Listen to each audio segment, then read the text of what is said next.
Welcome to the second class of fundamentals of partnership. पिछले class में हमने सीखा था definition of partnership as per Indian Partnership Act 1932। Second चीज हमने सीखा था कैरेक्टरिस्टिक्स ऑफ पार्टनरशिप और फीचर्स ऑफ पार्टनरशिप। थर्ड चीज मैंने आपको बताया था about partnership deed, what is partnership deed and what are the contents of partnership deed, ये हमने सीखा था। नेक्स्ट मैंने आपको बताया था कि अगर पार्टनरशिप डीड ना रहे तो इंडियन पार्टनरशिप एक्ट का क्या क्या रूल्स है, rules in the absence of partnership deed. आज का ये क्लास बहुत इंपॉर्टेंट होने वाला है और आगे के टॉपिक्स को हम लोग डिस्कस करेंगे। अभी आप पार्टनरशिप के इनिशियल फेज में हो तो ये मौका है आपके लिए कि आपके कंसेप्ट को आप क्लियर कर ले, ताकि आगे जो 5 चैप्टर्स हम लोग अभी पढ़ेंगे पार्टनरशिप का, आपको उसमें दिक्कत ना आए। तो अगला जो टॉपिक मैं आज आपको बताऊंगा वो है interest on loan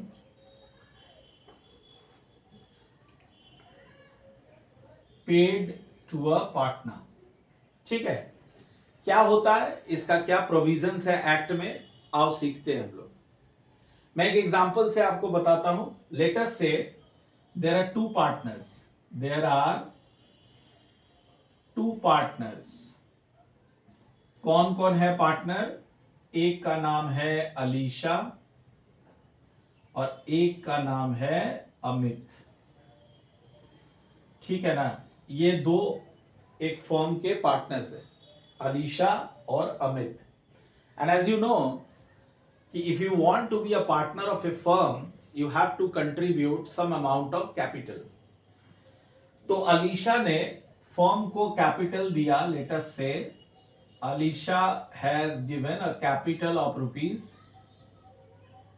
1 lakh and Amit has also contributed a capital of rupees 1 lakh। दोनों ने एक एक लाख रुपए कैपिटल से फर्म को स्टार्ट किया, लेकिन इनको ऐसा फील हुआ कि कुछ पैसे और चाहिए।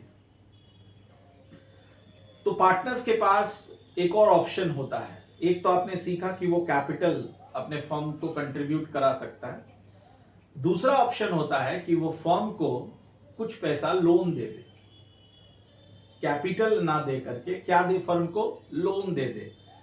तो अलीशा के पास कुछ एडिशनल फंड था तो उसने फर्म को वो पैसे लोन में दे दिए।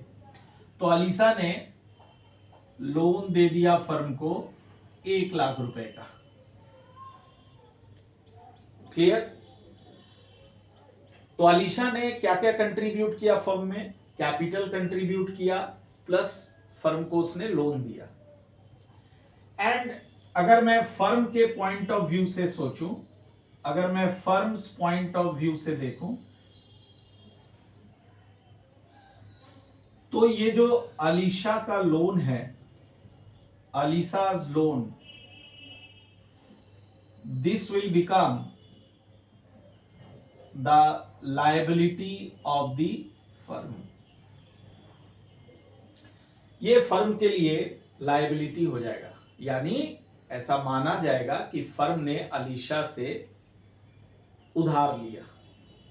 ठीक है, सपोज करो कि फर्म अगर ये पैसा बैंक से लेता, बैंक से लोन लेता, तो फर्म को क्या देना पड़ता? इंटरेस्ट। उसी प्रकार से फर्म को अभी इंटरेस्ट देना पड़ेगा अलीशा को। ठीक है, so what will happen next? Firm will pay interest on loan to Alisha. Firm अभी पे करेगा इंटरेस्ट अलीशा को। अब जरा आप सोचिए, आप सब बहुत समझदार बच्चे हैं तो आपको समझ में आ रहा होगा कि ये जो इंटरेस्ट ऑन लोन है, अगर मैं फर्म पॉइंट ऑफ व्यू से देखूं तो फर्म पॉइंट ऑफ व्यू से ये इंटरेस्ट ऑन लोन फर्म के लिए क्या बन गया? एक्सपेंस बन गया, खर्च हो गया। तो दो चीज दिमाग में आपको रखना है। पहला कि अगर कोई पार्टनर फर्म को लोन देता है तो वो लोन फर्म के लिए हो जाएगा liability, number 1।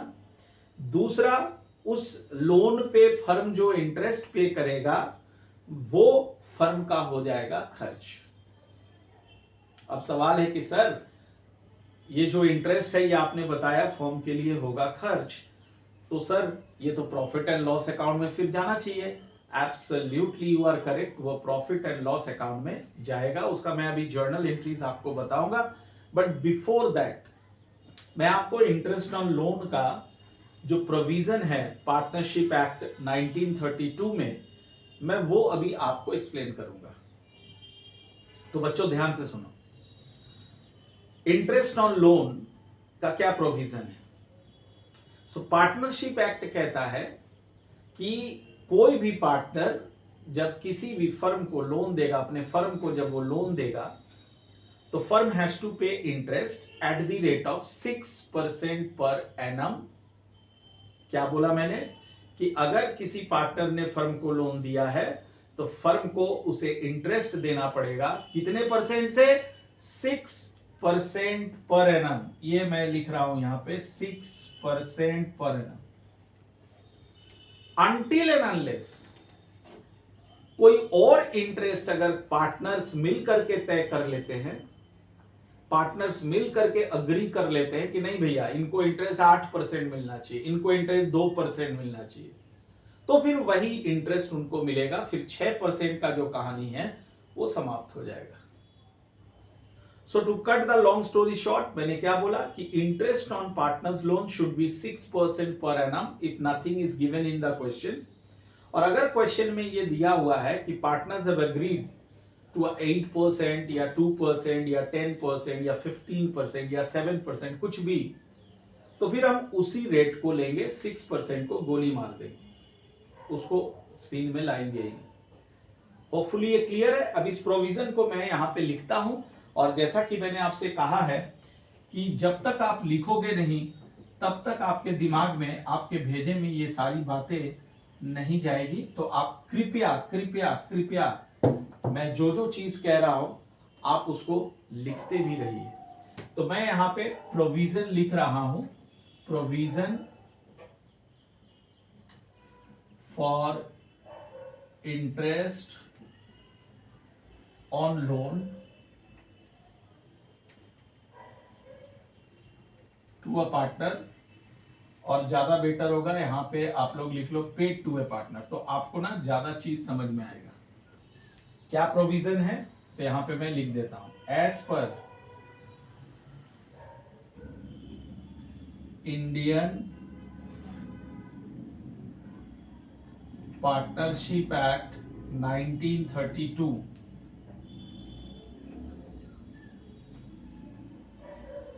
Interest on loan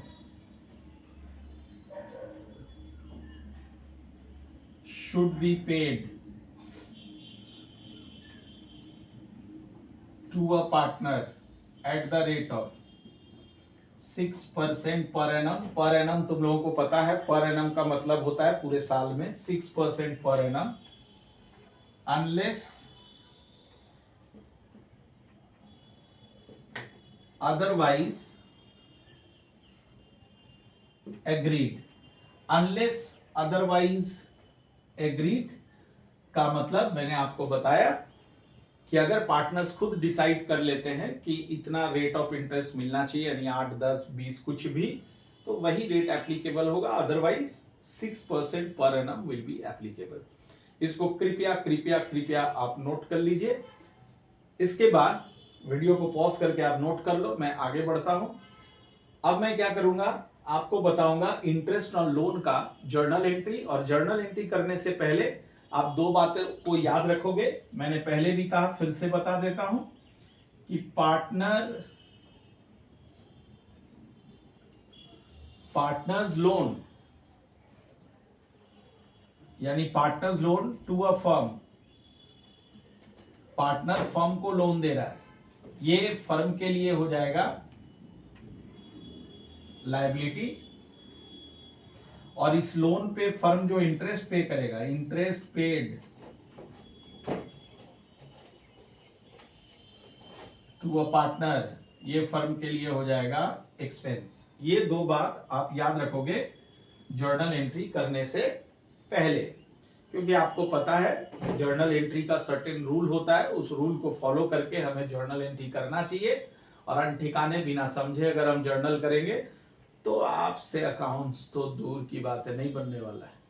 तो जब भी हम कोई भी जर्नल एंट्री करेंगे तो उसके पीछे ये मेरे दिमाग में सोच आना चाहिए कि ये डेबिट क्यों हो रहा है, ये क्रेडिट क्यों हो रहा है। क्लियर? आइए मैं इसका जर्नल एंट्रीज आपको बताता हूं।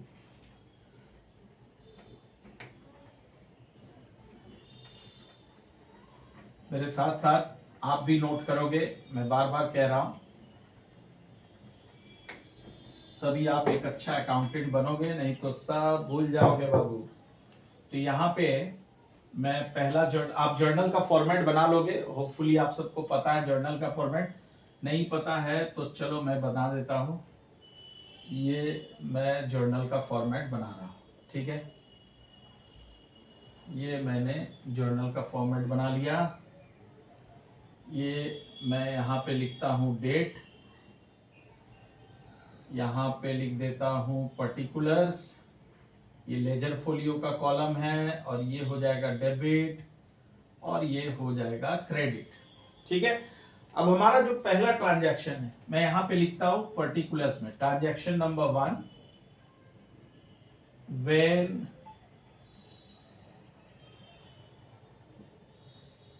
Interest on loan is paid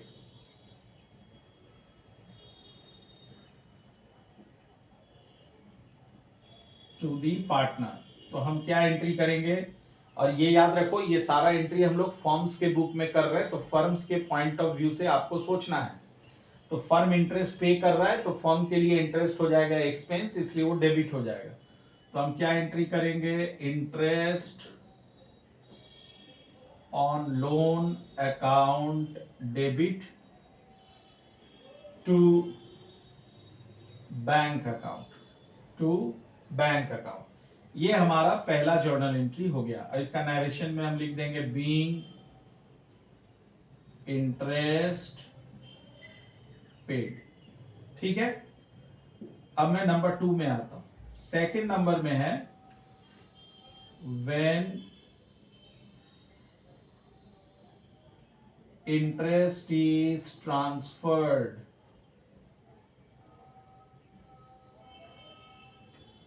to profit and loss account. जब इंटरेस्ट को मैंने कहा था कि ये खर्च है तो प्रॉफिट एंड लॉस अकाउंट में ट्रांसफर होगा, तो प्रॉफिट एंड लॉस में जब ट्रांसफर करोगे आप लोग तो क्या एंट्री करोगे, इसका profit and loss account debit to interest on loan account. तो बाबू लोग ये हमारा पहला 2 एंट्री हो गया, ठीक है। तो इसमें पहला एंट्री में आपने क्या देखा, इंटरेस्ट हमने पे कर दिया पार्टनर को, और दूसरा जब इंटरेस्ट हमारा खर्च है तो उसको मैंने प्रॉफिट एंड लॉस अकाउंट में ट्रांसफर कर दिया। आई होप दिस इज क्लियर। एक और ये जो पहला एंट्री है इसका एक और ऑल्टरनेट एंट्री हो सकता है। क्या एंट्री हो सकता है, यहां पे आपने देखा कि इंटरेस्ट को हमने पे कर दिया। अब ऐसा भी हो सकता है कि इंटरेस्ट अभी ड्यू रह गया, हमने पे नहीं किया, तो क्या एंट्री होगा। तो मैं यहां पे लिख देता हूं when interest is due to be paid. जब इंटरेस्ट अभी ड्यू है, पे नहीं हुआ है, तो हमारा क्या एंट्री हो सकता है, तब बाबू हमारा एंट्री हो जाएगा interest on loan account debit to partners loan account. Very very very important.